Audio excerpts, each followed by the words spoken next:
The silver sedan cruised down the quiet suburban road as evening shadows stretched across the pavement. Baron Trump adjusted his rearview mirror, catching a glimpse of his tired eyes. College midterms had been brutal this week, and he was looking forward to a quiet weekend at his apartment. The radio played softly in the background as streetlights began flickering on along the tree-lined street. He noticed the police cruiser before its lights flashed. It had been parked near the intersection, partially hidden by a large oak tree. When the red and blue lights began swirling in his mirror, Baron sighed and carefully pulled over to the curb, wondering what he might have done wrong.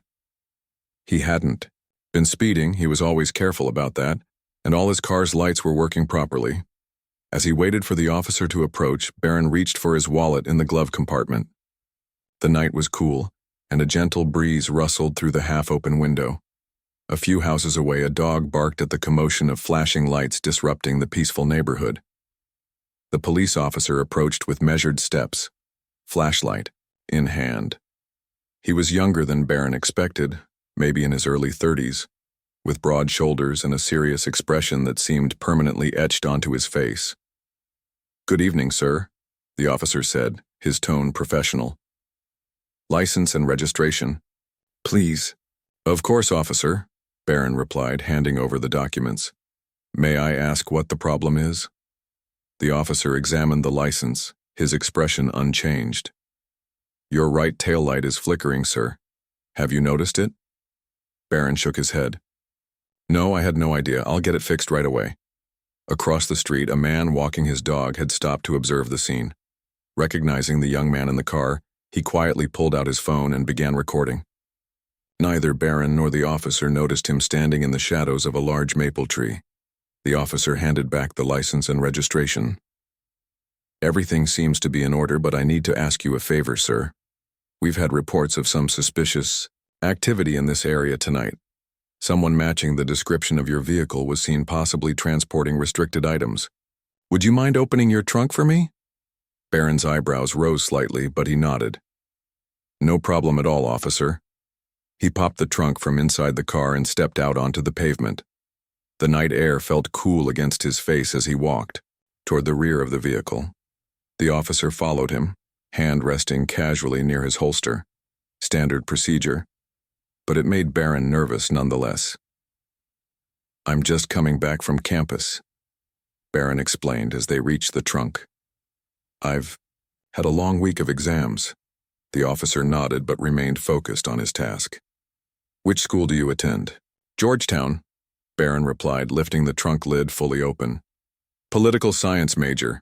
The trunk light illuminated a jumble of ordinary college student possessions. A gym bag was pushed to one corner, next to a stack of thick textbooks tied together with a bungee cord. Several cardboard boxes filled most of the space, neatly labeled children's clothes, books, and toys. The officer's flashlight beam moved methodically across the contents. "What's in the boxes?" "Donations for a charity drive my study group is organizing," Baron explained. "We're collecting items for a family shelter downtown. My turn to transport everything to our collection point tomorrow." The officer nodded, seemingly satisfied with the explanation but continuing his inspection. He carefully moved aside a jacket that had fallen over one of the boxes, revealing more children's books underneath. "You said Georgetown?" the officer asked, his tone shifting slightly as he continued to scan the trunk's contents. "What year are you in?" "Junior year," Baron replied, watching as the officer's flashlight beam danced across his possessions.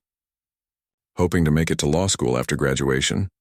The man recording from across the street had moved closer now, still unnoticed by either Baron or the officer. The video captured the respectful exchange between the two men. Nothing dramatic or newsworthy, just a routine traffic stop and inspection. The officer's flashlight paused on a small frame wedged between two books. It contained a family photo, one that had been taken at a White House Christmas event years earlier. That's when recognition flickered across the officer's face. He glanced from the photo to the young man standing patiently beside him, making the connection. The officer's posture remained professional, but there was a subtle shift in his demeanor. Not preferential treatment, but the natural reaction of someone who suddenly realizes they're speaking to a person whose family has been in the public eye. "These all seem to be in order," the officer said, stepping back from the trunk. "That's quite a lot of donations. Good on you for helping out." Barron nodded, his expression humble. "It's not much, really. My friends collected most of it. I'm just the delivery guy this week." The officer hesitated for a moment. "I should mention your taillight isn't just flickering. It looks like the wiring might be loose. You should get that checked out soon.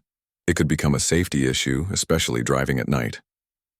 "I'll take care of it first thing tomorrow," Barron promised, relief evident in his voice that the inspection was over. "There's a garage near my apartment." The officer handed Barron a warning notice about the taillight.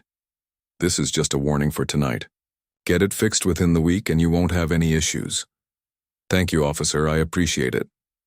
Barron closed the trunk carefully and turned toward the driver's door. "Have a good night and drive safely," the officer said, nodding respectfully before turning to head back to his cruiser. "You too, officer." "Thanks again," Barron replied, slipping back into his car. As both vehicles prepared to drive away, neither noticed the man across the street finally lowering his phone, having captured the entire interaction. He looked down at the recording, knowing that what he had just witnessed and filmed would soon be seen by thousands, maybe millions of people. It wasn't dramatic or scandalous, just an ordinary traffic stop handled with mutual respect and courtesy, but given who was involved, he knew people would be interested. Barron pulled away from the curb, his mind already shifting from the brief encounter back to his weekend plans, finishing a term paper, calling his mother, and dropping off those donations tomorrow. The flashing police lights disappeared in his rearview mirror as he turned onto the main road, unaware that this routine moment from his carefully private life had just been captured for the public eye. The following morning, Barron woke to his phone buzzing repeatedly on his nightstand. Squinting at the screen, he was surprised to see dozens of notifications, text messages, missed calls, and social media alerts. He sat up in bed, running a hand through his tousled hair as he tried to make sense of the sudden attention. "What in the world?" he muttered, scrolling through the messages. Most were from friends and classmates asking if he was okay and mentioning something about a video. Confused, he opened a link one of his roommates had sent. The thumbnail showed him standing next to his car with the police officer from last night. Barron felt his stomach drop as he pressed play. The video taken from across the street captured the entire interaction, from the moment he stepped out of his car to open the trunk until he drove away with just a warning about his taillight. The video had already accumulated over 200,000 views overnight. The comments section was a battleground of opinions, with some praising his respectful behavior and others speculating about whether he had received special treatment. A few news outlets had already picked up the story, with headlines like "Barron Trump's police encounter caught on camera" and "Presidential son pulled over." What happened next? Barron set down his phone and sighed deeply. He had always tried to keep a low profile, avoiding the spotlight that seemed to follow his family name. At Georgetown, he'd managed to blend in as just another hardworking student, making friends who valued him for who he was rather than his last name. This video threatened the normal life he had carefully built. His phone rang again. His mother, calling. He answered, already knowing why she was calling. "I've seen it," he said before she could ask. "It's not a big deal, Mom. Just a routine traffic stop." "Are you all right?" she asked, concern evident in her voice despite the early hour. "Your father is already making calls. This invasion of privacy is unacceptable. Please ask him not to," Barron replied quickly. "It'll just make things worse." The officer was just doing his job. He was professional and respectful. Let's not turn this into something bigger than it is. After reassuring his mother and promising to call later, Barron got dressed and made coffee. His roommate Tom appeared in the kitchen doorway, looking concerned. "So, you're famous again," Tom said with a weak attempt at humor. "Want me to be your bodyguard when we go to campus?" Barron managed a smile. "I think I'll be fine. It was just a traffic stop. People will forget about it in a day or two." But as they walked to campus that morning, Barron noticed the stares and whispers. A few people even took out their phones, presumably to compare his face with the video they'd seen online. He pulled his baseball cap lower and quickened his pace. In his political ethics class, Professor Reynolds was discussing the intersection of public and private life for political figures when Barron slipped in and took his usual seat at the back. The professor paused momentarily, making eye contact with him before continuing the lecture. Barron felt his face grow warm, wondering if the topic had been chosen because of the viral video. The children of public figures, Professor Reynolds was saying, often bear the burden of constant scrutiny without having chosen public life themselves. This raises ethical questions about media coverage and public interest versus the right to privacy. Several students glanced back at Barron, who kept his eyes fixed on his notebook. The professor, noticing his discomfort, smoothly shifted the discussion to historical examples rather than contemporary ones. After class, Barron was gathering his books when Professor Reynolds approached him. "Mr. Trump," he said quietly, "if you need an extension on this week's paper given the circumstances, just let me know." "Thank you, sir, but that won't be necessary," Barron replied. "I'd rather focus on normal student concerns like deadlines and grades than other things." The professor nodded with understanding. "That's a mature perspective. My door's open if you need to talk." By lunchtime, the video had reached over 1 million views. Barron sat alone at a corner table in the campus cafe, trying to eat a sandwich while ignoring the occasional student who walked by deliberately slowly, phone in hand. His own phone continued to buzz with notifications, including several interview requests from news outlets that he had no intention of answering. He was about to leave when a campus security officer approached his table. "Mr. Trump, the dean would like to see you in his office when you have a moment." Barron nodded, his appetite gone. "I'll head there now." Dean Mitchell's office was quiet and wood-paneled, a sanctuary from the buzzing campus. The dean, a tall man with silver hair and kind eyes, gestured for Barron to take a seat. "I wanted to check in with you," the dean said. "The university has been contacted by several media outlets requesting permission to film on campus, presumably to try to interview you." "I'm not interested in being interviewed," Barron said firmly. "I assumed as much," the dean replied. "I've denied all requests. Georgetown respects the privacy of its students regardless of their family names." Relief washed over Barron's face. "Thank you, sir. That said," the dean continued, "we've increased security patrols around campus for the next few days, just as a precaution. If you experience any harassment, please let us know immediately." As Barron left the office, his phone buzzed with a text from an unfamiliar number. It was the police officer from last night. "Mr. Trump, Officer Lee here.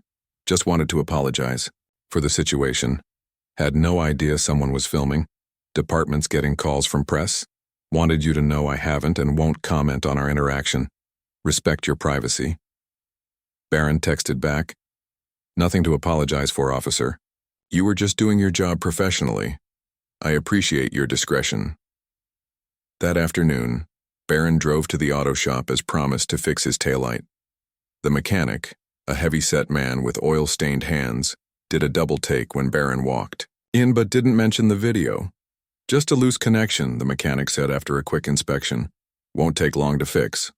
While waiting, Barron checked his phone and saw that several news channels were now discussing the video. Political commentators were analyzing every second of the interaction, with some suggesting the officer had been too harsh and others claiming he had given preferential treatment. Neither view seemed accurate to Barron, who had found the officer's behavior completely professional. His father had called twice more, but Barron wasn't ready for that conversation. His father's instinct would be to fight back, to turn this into a bigger story, which was exactly what Barron didn't want. When the car was ready, Barron paid the mechanic and headed to his next stop, the family shelter downtown where he was supposed to deliver the donations. He briefly considered postponing, worried that his presence might bring unwanted attention to the shelter, but decided against it. He wouldn't let this situation disrupt his commitments. The shelter was a converted brownstone building with a small playground attached to one side. As Barron parked and began unloading boxes from his trunk, a woman came out to help him. She was in her 50s with graying hair pulled back in a practical ponytail. "You must be from the Georgetown group," she said with a warm smile. "We've been expecting these donations." Barron nodded, relieved she didn't seem to recognize him. Together they carried the boxes inside to a storage room already half filled with donated items. "The children will be thrilled with the new books," she said, opening one of the boxes. Many of them had to leave their belongings behind when their families came here.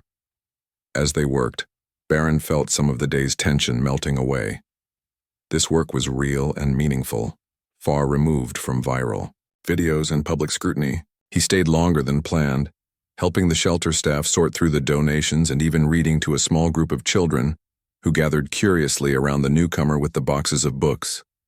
It was nearly evening when Barron finally left the shelter, feeling more centered than he had all day. As he walked to his car, he noticed a news van parked down the street. Someone had tipped them off about his whereabouts. Sighing, he got into his car and took a different route home, successfully avoiding the van. Back at his apartment, Tom had ordered pizza and invited a few close friends over, the kind who had known Barron long enough to see past his last name. They didn't mention the video directly, but created a normal evening of bad jokes and good company that Barron desperately needed. Later that night, as their friends left and Barron was about to turn in, Tom stopped him in the hallway. "You okay?" he asked simply. Barron considered the question. "I will be. Just another wave to ride out." "For what it's worth," Tom said, "most people watching that video are seeing what I see every day, just a decent guy trying to live his life." Barron nodded gratefully and headed to his room. Before turning off his light, he finally called his father back. It was time to face that conversation, to ask for space rather than intervention. As the phone rang, Barron looked out his window, at the quiet street below, hoping that tomorrow would bring fewer stairs and more normalcy. The light from his repaired taillight reflected clearly against the wall of the building across the street. One small problem fixed, at least. The conversation with his father had lasted longer than Barron expected. Unlike his usual approach to family matters in the public eye, his father had actually listened when Barron asked him not to make public statements about the video. The call ended with a reluctant promise to let Barron handle the situation his own way, though his father couldn't resist adding, "But if things get worse, we have options." Barron woke early the next morning, hoping to get to his first class before most students arrived on campus. The sky was still tinged with pink as he left his apartment, travel mug of coffee in hand. He'd chosen a different route to campus today, one that took him through quieter residential streets rather than the main roads. As he walked, Barron noticed a black SUV with tinted windows parked half a block behind him. It maintained its distance, but followed his turns. Secret Service. His father must have sent them despite their conversation. Barron sighed, torn between annoyance at the hovering presence and grudging appreciation for his father's concern. The Georgetown campus was peaceful this early, with only a few dedicated joggers and early risers crossing the grounds. Barron found an empty bench under a large oak tree and sat down, opening his laptop to review notes before class. A cool breeze rustled the leaves above him, and for a moment, he felt almost normal again. That feeling evaporated when his phone chimed with a news alert. The original video had now been viewed over 5 million times, and a national morning show was discussing it in a segment called Privacy in the Digital Age. They had invited a panel of experts to debate whether citizens had the right to film public figures during routine activities. Barron closed the alert without watching. His phone rang. The caller ID showed it was Officer Lee again. "Mr. Trump," the officer said when Barron answered. "I wanted to give you a heads up. My captain is holding a press conference at noon today about our interaction. The department's been flooded with media inquiries." Barron's stomach tightened. "Are you in trouble?" "No, nothing like that," Officer Lee assured him. "Standard procedure when something gets this much attention. I've already given my statement internally. Everything was by the book." "I know it was," Barron said. "You were just doing your job." "I appreciate that," Officer Lee replied. "The captain wanted me to ask if you'd consider making a joint statement, but I told him you probably want to keep your distance from this whole thing. You're right about that, Barron said. But if anyone questions your conduct, I'm happy to go on record saying you acted professionally. After ending the call, Barron checked the time. Students would start arriving soon for morning classes. He gathered his things and headed to the history building, where his constitutional history class would be meeting in 20 minutes. He was halfway across the quad when he spotted a television crew setting up near the entrance to the building. They hadn't noticed him yet, but it was only a matter of time. Barron quickly changed direction, ducking behind a group of students heading toward the library. He texted his professor, Dr. Winters, I may be late to class due to circumstances you've probably seen on the news. I'll try to attend but might need to get notes from a classmate. Sorry for the inconvenience. The response came quickly. No problem, take care of yourself, notes will be posted online. Barron spent the next hour in a quiet corner of the library's 5th floor, an area mostly used by graduate students and rarely crowded. He worked on his political ethics paper, finding some peace in focusing on academic work rather than the circus unfolding around him. His concentration was broken when a library assistant approached his table. Mr. Trump, there's a call for you at the front desk. They say it's important. At the front desk, the librarian handed him a phone with an apologetic smile. It's Dean Mitchell's office. Barron. The dean's voice was calm but serious.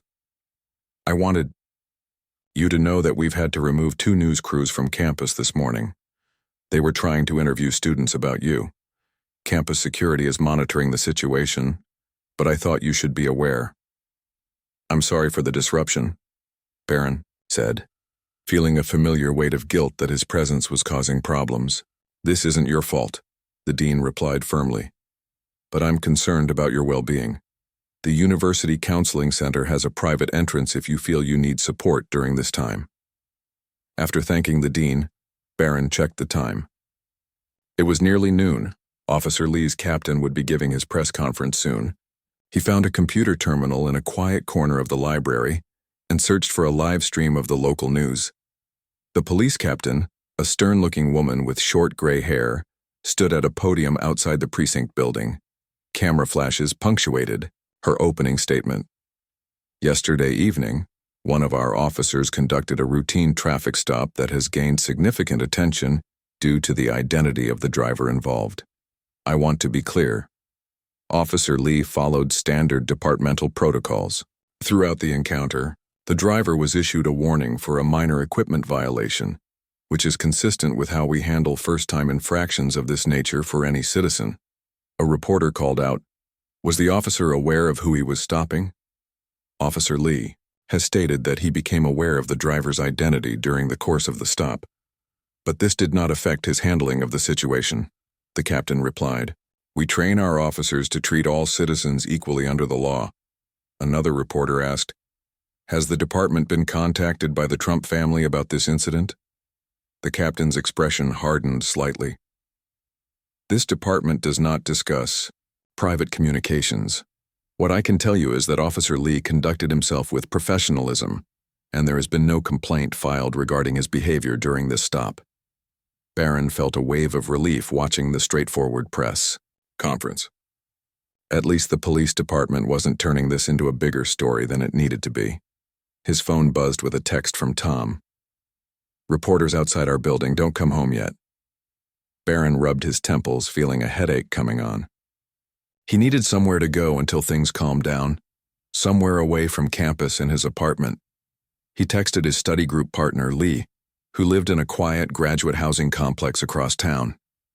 Any chance I could camp out at your place for a few hours? Media situation getting complicated. Lee's response was immediate. Of course. No one will look for you in this boring grad student ghetto. I'll order takeout. The Secret Service SUV followed at a distance as Barron took a bus across town to Lee's apartment complex. The buildings were plain brick structures without doormen or security cameras, perfect for someone seeking anonymity. Lee met him at the bus stop and led him through a back entrance to avoid being seen. Lee's apartment was small but neat, with books stacked on every surface and a small desk covered in research papers. Make yourself at home, Lee said. I've got tea, coffee, and leftover pizza. Thanks for this, Barron said, sinking onto the worn couch. I just need a few hours away from all the cameras. No problem. It must be weird having random moments of your life go viral. Barron nodded. It's like everyone feels entitled to comment on a 2-minute interaction they know nothing about. They spent the afternoon working on their research project, purposely avoiding news sites and social media. Around 4 o'clock, Barron's phone rang again. An unknown number this time. Hello? He answered cautiously. Barron Trump? A woman's voice asked. This is Kelly Chen from the Washington Post. I'm working on a feature about privacy rights in social media. Would you be willing to comment on your experience with being filmed without consent? Barron was about to decline when an idea struck him. I'm not interested in discussing the specific incident, he said, but I might be willing to talk about the broader issues of privacy for people who didn't choose public life. That would be valuable perspective, the reporter said, sounding surprised he hadn't hung up immediately. I'll need to think about it, Barron replied. If I decide to comment, I'll call you back. After ending the call, he turned to Lee, who had overheard the conversation. Do you think it would make things better or worse if I actually addressed the privacy issue? Lee considered the question. If you're going to be in the public eye anyway, might as well try to shape the conversation toward something meaningful. By evening, the media presence outside Barron's apartment building had thinned as reporters realized he wasn't coming home. Tom texted that it was probably safe to return, adding, unless you're enjoying your secret hideout too much. Barron thanked Lee for the sanctuary and headed back toward his own neighborhood. As he walked from the bus stop to his building, he noticed a familiar figure leaning against a parked car. Officer Lee, now in civilian clothes. I was just dropping by to see if you're doing okay, the officer explained, looking slightly uncomfortable. The media attention has died down at the station, but I heard they were camping out here. I appreciate the concern, Barron said, genuinely touched by the gesture. Most of them seem to have given up for the day. Good, the officer nodded. For what it's worth, I'm sorry this turned into such a circus. You handled yourself well that night, respectful, straightforward. I've stopped plenty of people who made a simple traffic stop into a much bigger deal. Just how I was raised, Barron replied with a small smile. Treat people with respect, especially when they're just doing their job. They shook hands before, parting ways. As Barron watched Officer Lee drive off, he felt a strange sense of connection to this man who had inadvertently shared in his moment of unwanted fame. Upstairs, Tom had ordered Chinese food and was watching a basketball game on low volume. So, he said as Barron dropped onto the couch beside him, I heard the police captain basically told everyone to find better news to cover. Barron nodded, reaching for an egg roll. Small victories. By the way, Tom added, Professor Reynolds asked me to give you this. He handed Barron a folded note. Said it was an opportunity you might be interested in. Barron unfolded the paper. It was information about a student panel discussion on digital privacy rights scheduled for the following week. Professor Reynolds had written at the bottom, Your perspective would be valuable, but only if you feel comfortable participating. Barron set the note on the coffee table, considering the possibility. Maybe there was a way to turn this unwanted attention into something productive, a conversation worth having.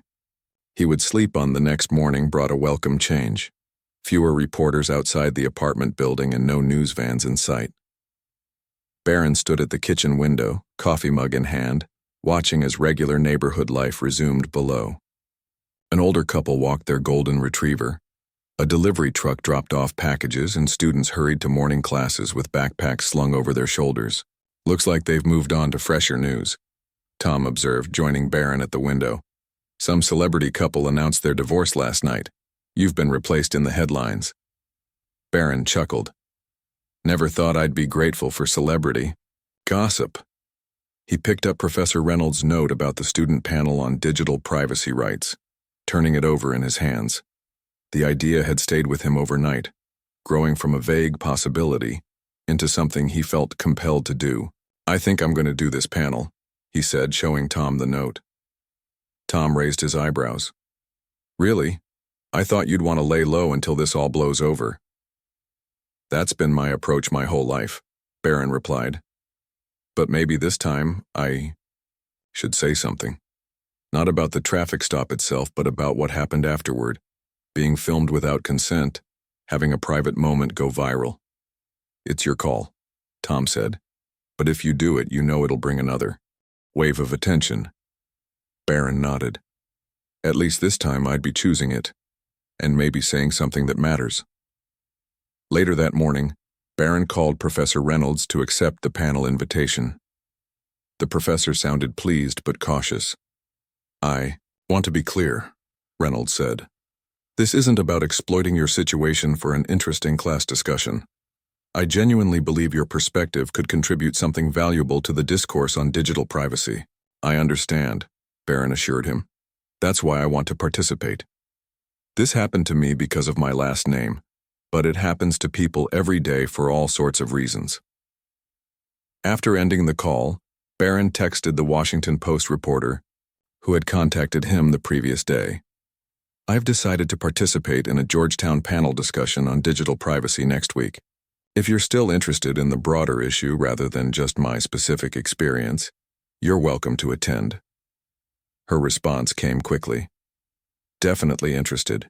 Would you consider a brief interview before the panel? Barron declined the pre-panel interview but agreed to answer a few questions afterward. Setting his phone aside, he felt a mixture of anxiety and determination. His father wouldn't approve of this decision. He'd always warned Barron about the media's tendency to twist words and create narratives. But Barron needed to find his own way to navigate his unusual position in the public eye. For the rest of the day, Barron tried to resume his normal routine. He attended his afternoon classes where fewer students stared or whispered than before. At the campus cafe, he spotted Officer Lee's captain at a corner table, having coffee with someone in a suit, likely a university administrator. She nodded briefly in his direction, a gesture of professional acknowledgement. When Barron returned to his apartment that evening, he found a package outside his door, a book titled Private Lives, Public Rights, with a note from Dean Mitchell. Thought this might be useful for your panel preparation. My office is always open if you need guidance.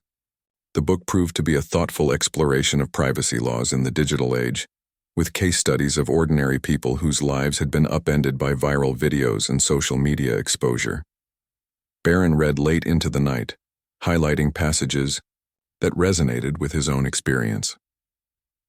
The next morning, Barron met with Professor Reynolds and the 3 other student panelists to discuss the format for the upcoming event.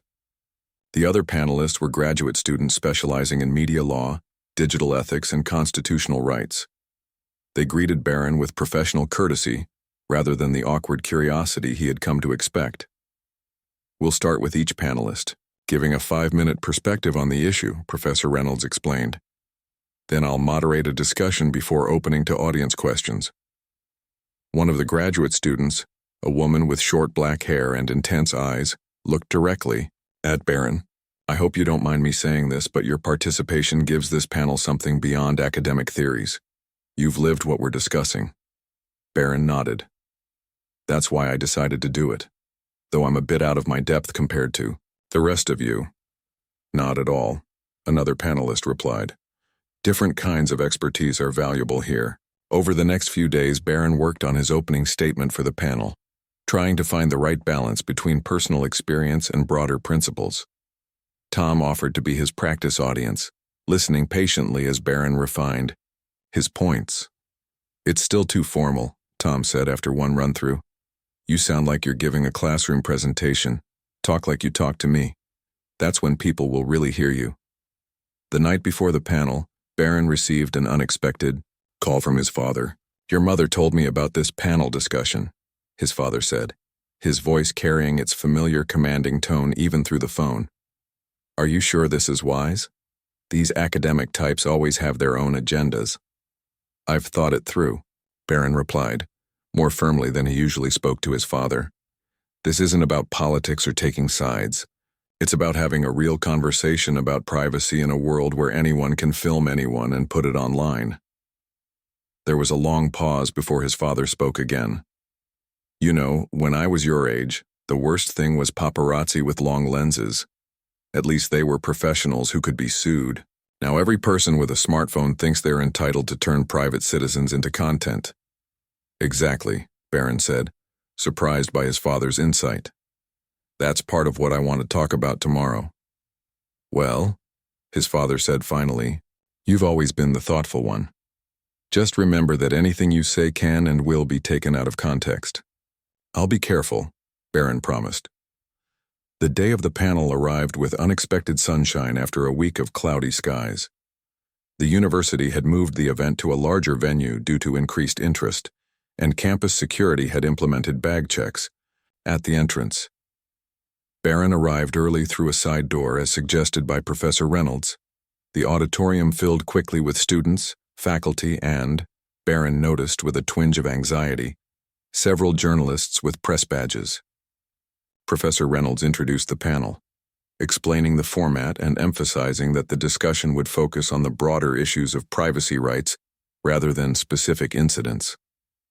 When it was Barron's turn to speak, he set aside his prepared notes and decided to follow Tom's advice to speak naturally. Until last week, he began. I thought I had a pretty good understanding of privacy despite growing up in a family that regularly made headlines. I'd managed to carve out a relatively normal college experience by keeping a low profile. Then a 2-minute interaction with a police officer became national news because someone decided that my routine traffic stop was content they could share without my knowledge or consent. He paused, looking out at the attentive faces in the audience. I'm not sharing this to complain about my specific situation. I'm aware that public interest comes with my last name, whether I choose it or not. But this experience has made me think about all the people who aren't from famous families, who find themselves unexpectedly exposed online. The person having a bad day who gets filmed during an emotional moment, the parent disciplining their child in public, the individual with a disability who becomes an unwilling inspiration meme. As Barron continued, he felt increasingly comfortable, his words flowing more naturally. Technology has evolved faster than our social norms and laws around privacy. We need a real conversation about where the boundary lies between public documentation and personal dignity. When does the public's right to record in public spaces infringe on an individual's right to live without constant fear of becoming viral content? And how do we balance legitimate public interest with basic human courtesy? By the time Barron finished his opening remarks, the auditorium was completely silent. The other panelists built upon his points with legal precedents and ethical frameworks, creating a rich discussion that moved far beyond Barron's specific experience.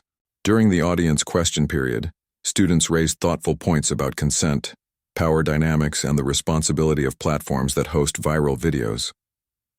A journalism student stood up for the final question. This question is for Barron Trump. Given your experience, do you think there should be legal restrictions on filming people in public? Or is this more about changing cultural norms around what we share online? Barron considered the question carefully. I think we need both. Laws can establish boundaries, but they can't enforce empathy or consideration. Ultimately, we need to develop a culture where we ask ourselves not just, can I share this? But, should I share this? What purpose does it serve? Who might it harm? After the panel concluded, several students approached to continue the conversation. The Washington Post reporter waited patiently at the edge of the group, notebook in hand. When the students had dispersed, she stepped forward. That was quite compelling, she said. You've clearly given this a lot of thought. It's been on my mind, Barron replied with a slight smile. Would you be willing to elaborate on your final point? About cultural norms versus legal solutions? As Barron answered her questions, he felt a strange sense of calm. For years he had tried to avoid any public attention, believing that invisibility was his only protection. Now, having chosen to engage on his own terms, he found it less intimidating than expected. Professor Reynolds approached as the interview concluded. Well done, he said quietly. You brought something to this discussion that none of the rest of us could have provided. Later that evening, Barron received a text from Officer Lee. Just saw clips from your panel online. Respect for turning a difficult situation into something meaningful. The message was followed by another from an unknown number, the person who had filmed the original video. Saw your panel discussion. Never considered how my video would affect you.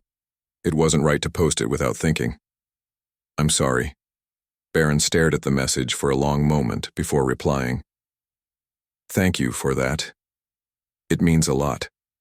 As he set his phone down, Barron felt something shift within him, a realization that perhaps there was a middle path between hiding from public attention and being defined by it. Perhaps he could engage with the world on his own terms, using his unusual position to contribute something worthwhile to public discourse. Tom appeared in the doorway with 2 pizza boxes. Celebration dinner for the newest privacy rights advocate on campus, bar. A decision, but for the first time since seeing that video, he felt like he might be regaining some control over his own story. The Washington Post article appeared online the following morning.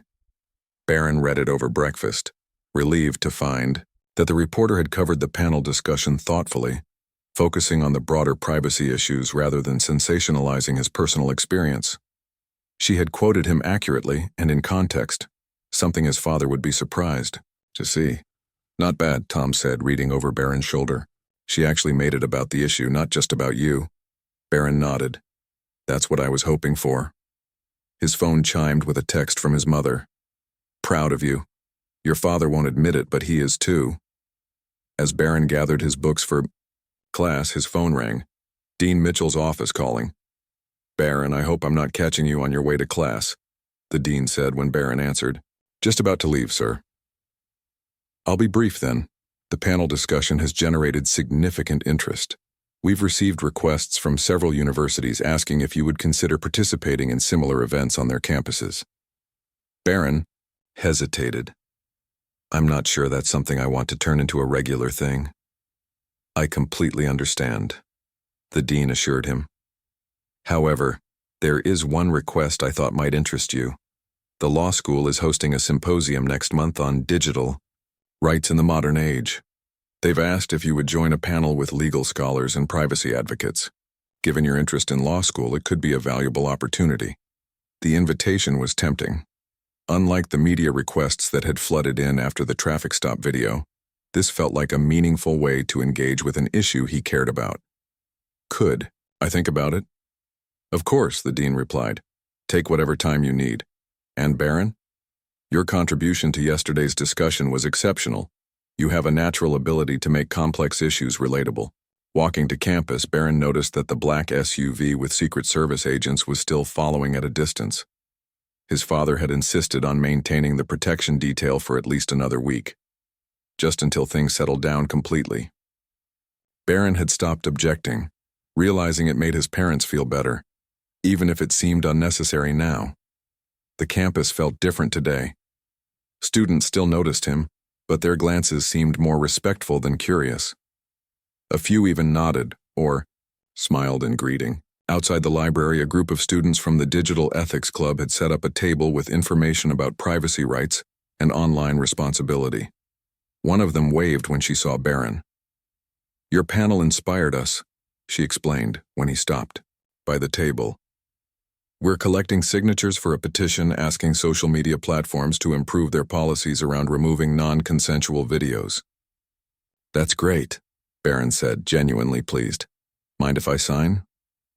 In his constitutional history class, Dr. Winters referenced the previous day's panel during a discussion of Fourth Amendment rights. As we saw in yesterday's excellent campus event, the concept of privacy continues to evolve with technology.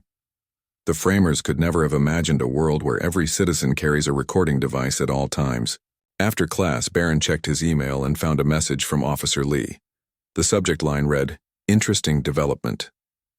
Thought you should know, the email began.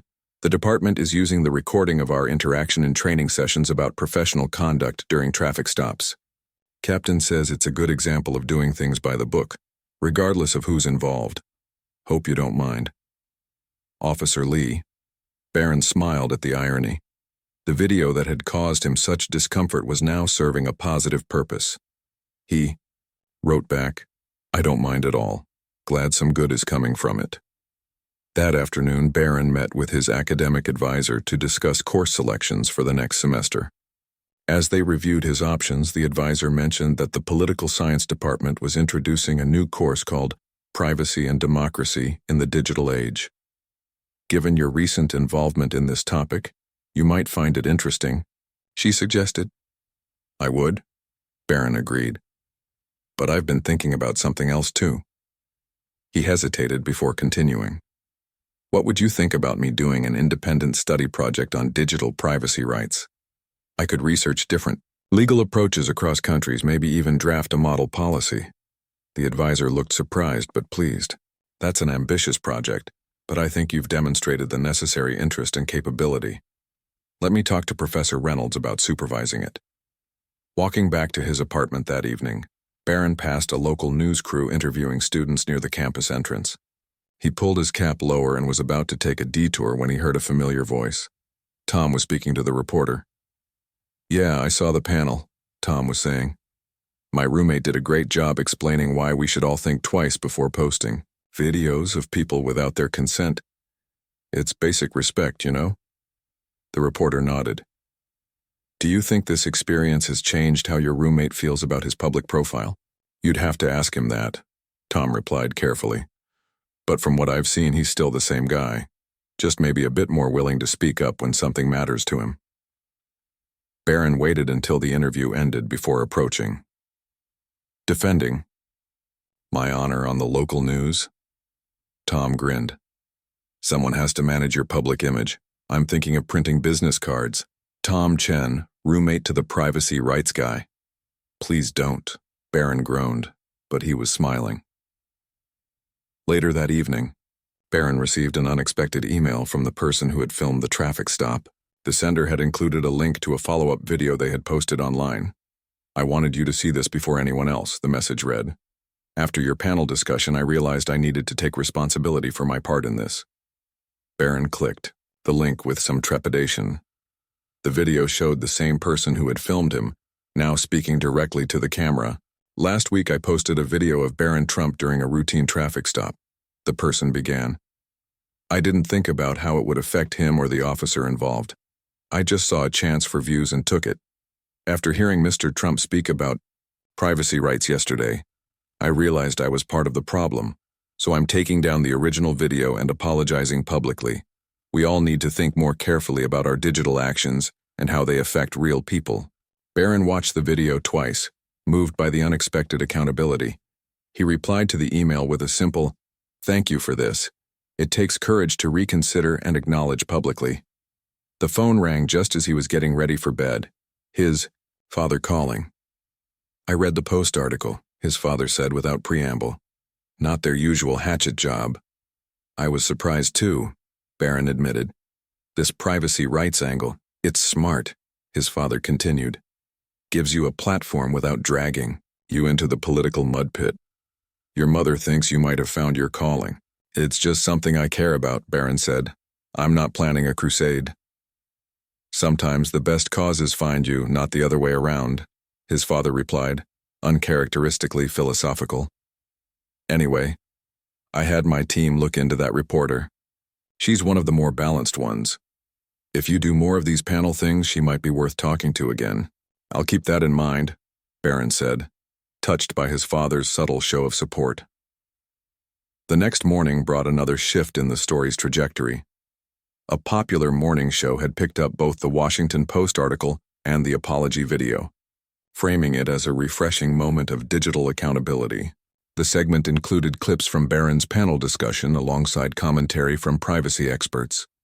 Maybe this is how the story ends, Tom suggested as they watched the segment together. Not with more drama, but with actual conversation about something important.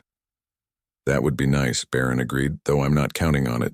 Later that day, as Barron was leaving the library, he spotted Officer Lee sitting on a bench near the campus gate, now in his uniform. The officer stood as Barron approached. Just finished a community outreach meeting with campus security, Officer Lee explained. Thought I might run into you. Everything okay? Barron asked. More than okay, actually. That press conference the captain gave, it's led to some positive changes. Departments updating training protocols around traffic stops and privacy considerations. They're calling it the Recorded Encounter Protocol. Barron smiled. So our 15 minutes of unwanted fame might actually change something. Looks that way, the officer agreed. By the way, I watched that panel discussion. You handled yourself well, spoke from experience without making it personal. That's not easy to do. Thanks, Barron said. I'm still figuring it all out. As they parted ways, Barron felt a sense of closure beginning to form around the whole experience.